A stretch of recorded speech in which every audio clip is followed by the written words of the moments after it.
Good morning, everyone. Today we will discuss our first discussion on finals, the Pij stages of development.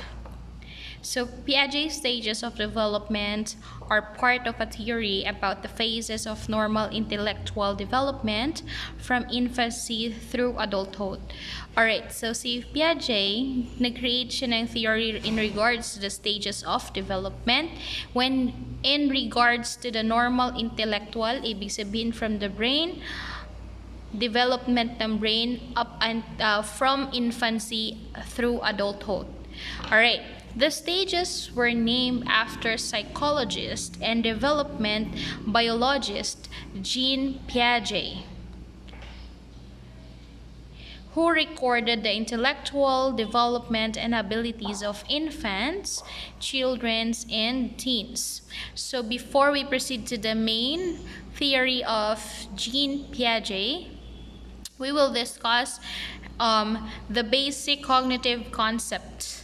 Alright, so there are 4 concepts under the basic cognitive by Piaget. Number 1 is the schema. 2 is assimilation. 3rd one is accommodation. And 4th one is equilibrium. Alright, when we say, we will first tackle the schema. When we say schema, it is about Piaget used the term schema to refer to the cognitive structures by which individuals intellectually adapt to and organize their environment. It is an individual's way to understand and create meaning about a thing or experience. Also, schema includes both category of knowledge and the process of obtaining that knowledge. Meaning to say, schema is to obtain information. Alright, for an instance, if a child sees a dog for the first time, that child creates his own schema of what a dog is.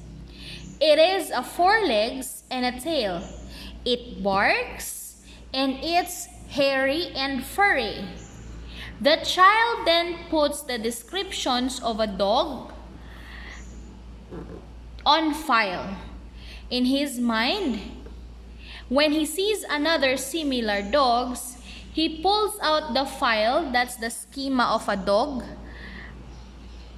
in his mind, look at the animals and say 4 legs, tails, bark, furry, and it's a dog. Okay? So, under schema daw, pag may mga bagong o new learnings tayo sa mga things, for example, itong ang bata, nakita niya yung dog. Inintroduce ng nanay, that's a dog. Alright? Pag introduce sa kanya ng nanay, dog yan, nakita niya 4 yung paa, may buntot, mabuhok, o kung hindi man mabuhok, basta something may hairy and furry, iniisip niya kagad, parang napapasok sa utak ng bata na, okay, dog ito, yun ang dog, may 4 na paa, may isang tail at meron siyang buhok, mabuhok. Okay, kasi ang mind daw ng tao, according to Piaget, is like a filing cabinet. Diba? Our mind is like a filing cabinet, and each drawer has folders. Yun yung folders that contains files of things na nasa tao. Yung files na yun yung experience. New ideas, adopting new ideas. Na tipong pag ma-encounter natin ulit yun, parang ipo-pull out lang natin yung cabinet na nasa utak natin, hahanapin natin, dog yan siya. So that is under the schema of Piaget. Now, we will tackle the assimilation and accommodation of knowledge. We will first tackle the assimilation. So, assimilation of knowledge occurs when a learner encounters new ideas and must fit that idea into what they already know. Think of this as filing existing containers. So when we say accommodation, assimilation, it is the process of fitting a new experience into an existing or previously created cognitive structures or schema. Alright, so for example, if a child sees another dog, this time a little smaller one, he would make sense of what he is seeing by adding this new information. Okay, nakakita yung bata ng another dog pero maliit lang siya, smaller one. So through that or by that, naisip niya, so si dog hindi lang pala siya aside sa 4 na legs, may isang buntot at the same time mabuhok, meron din palang maliit, meron din palang malaki. Basta dog na yun. Okay? Another example. Ngayon, may isang bata nakakita ng kalabaw. Diba ang kalabaw may 4 din na paa, may 4 din na may isang buntot at mabuhok? So, every time makikita niya sila kalabaw, sabi niya, wow, dog! Malaki lang siya at maitim. Pero dog yun para sa kanya. And that's assimilation.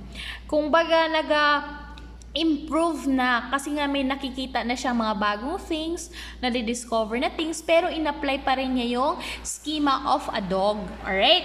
So when we talk about the accommodation, this is the third one of knowledge, is more substantial, requiring the learner to reshape those containers. So this is the process of creating a new schema itself. If the same child now sees another animals that looks like a little bit like a dog but somehow different, he might try to fit it into his schema of a dog and says, "Look, mommy, what a funny looking dog." So yun na yung sa assimilation na part, siya yung tipong pag nakakita siya ng another 4 na paa, isang buntot at mabuhok, tingin niya dog pa rin. Ngayon, sinabi niya na sa nanay niya na tingnan mo nanay, ang dog na ito nakakatawa, malaki at maitim, pero kalabaw pala yung natingnan niya. So si nanay naman nag-explain, the mommy explained na tipong that's not a dog, that is a carabao. So panibagong learning na naman yun sa bata na pag malaki pala, at the same time, nandyan siya sa farm at yung buntot niya ay mas mahaba pa sa dog na tipong hinahampas-hampas, yun pala ay kalabaw. Hindi pala siya aso. So, another experience na naman or another schema na naman ang tumatak sa file ng utak ng bata o ng isang tao. Alright. If assimilation and accommodation of knowledge is already developed in a child or in a human, now let's proceed to equilibration. This is the last and fourth one, that Piaget believed that all children try to strike a balance between assimilation and accommodation, which is achieved through a mechanism Piaget called equilibration. So this is assimilation plus the accommodation itself is equals to equilibration. As children process through the stages of cognitive development, it is important to maintain a balance between applying previous knowledge, that's assimilation, and changing behavior to account for new knowledge, and that's accommodation. Equilibrium helps explain how children can move from one stage of thought into the next. Meaning to say, equilibration, Piaget believes that the people have the natural need to understand how the world works and to find order, structures, and predictability in their life. Also, equilibration is achieving proper balance between assimilation and accommodation. So when our experience do not match our schema, or schemata. Plural is schema. Singular is schemata. So, our cognitive structures, we experience cognitive disequilibrium. So, pag imbalance daw po yung accommodation and assimilation natin, magkakaroon tayo ng disequilibrium. So, this means there are the discrepancy between what is perceived and what is understood. We then exert effort through assimilation and accommodation to establish equilibrium once more. Kaya minsan yung mga teenager natin, no, especially sa part ninyo mga teenagers, pag nag-imbalance si assimilation and accommodation, we are not experiencing the equilibration, because equilibration is sorting out things. Kung sa mga damit mo pa, ina-arrange mo yan siya. Kung ang utak ay filing cabinet, no? Kung ang utak is filing cabinet according to Piaget, pag hindi mo in-arrange yan, merong imbalance between assimilation and accommodation. That is yung ini-experience ng mga teenager nowadays. So, pag imbalance si assimilation and accommodation, you are now experiencing this equilibrium. Okay? Dapat, kung ano yung ina-apply natin in our daily lives, yung mga experience at the same time new learnings. Kasi pag hindi yan na-i-arrange ng maayos at may disequilibrium, meron tayong tinatawag na confusion. Alright?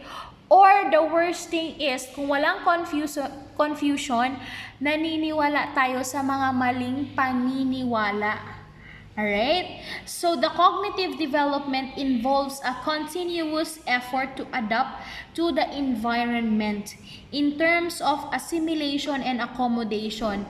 In this sense, Piaget theory is similar in nature to other constructivist perspectives of learning like Brunner and Vygotsky. Alright.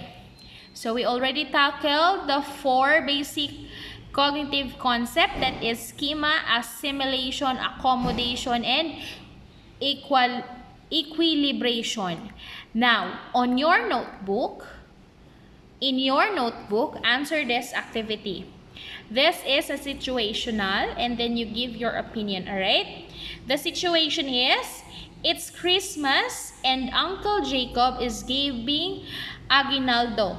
Yung aguinaldo, Tagalog yan ha, gift yan ha, to the children. 3-year-old Diana did not want to receive a 100 peso bill. Instead, she preferred to receive 4 20 peso bills. Okay. The question is, why do you think Diana prefer the 20 peso bills? Again, why do you think did Diana prefer the 20 peso bills? Alright, so thank you for listening, guys. I hope you learned something in regards to the basic cognitive concept of Piaget. The next video, we will be discussing the Piaget stages of cognitive development. That is stage 1 up until 4. So stay tuned and have a great day. Stay safe, everyone. God bless. See you.